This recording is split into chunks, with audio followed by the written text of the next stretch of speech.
Girlie. Sister Girlie naman, simula yan, naging member ng iglesia. Tahimik lang yan. Nagmamasid lang yan. Kumbaga, hindi siya yung tipo na babae na madaldal na yung parang tipong bukarit, gano'n. Hindi siya gano'n. Tahimik lang yan dyan, kulang yan dyan. Tapos, magpapapray yan. Pero nakita ko sa kanya, kapatid, yung kanyang steadiness. Ang tinitignan niya ang Panginoon, hindi yung pasto. Kasi sabi nga sa inyo, ang pasto, pag nag-preach, pwede kayong masaktan. Pero laging yung titignan ng Panginoon. Kasi mula rin yan, Sister Girlie, nabaptize siya. Tuloy yan sa Panginoon. Kahit na yan, nagkaroon ng mga problema. Naalaman niya naman doon yung asawa niya, ang daming problema. Kasi nga, may sakit din. Walang trabaho. Pero yan, hindi ko tuloy lang siya.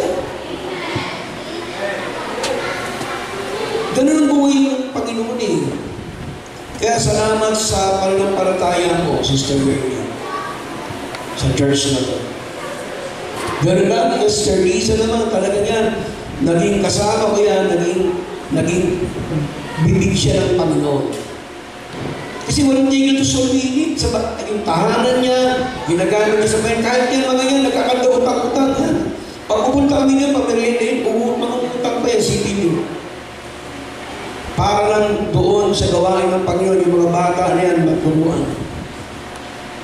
Hindi siya nag-iisip kung madamihan yung bahay niya, may kain yung paan ng mga tao, papasok doon. So, sige lang sila tuloy. Sila nga itong story. Inopen niya yung kanyang gawain. Grabe, ang pag-ibig niya sa amin, napakaganda. Sa totoo lang. Yun isa yung brand ang nakita ko sa iyo, sister. Na gano'n yan yung pagkakatangi mo na yung mga bata, may yung bahay mo, gamitin para sa Panginoon.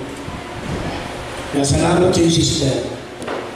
Ginamit kayo ng Panginoon para maging matatag.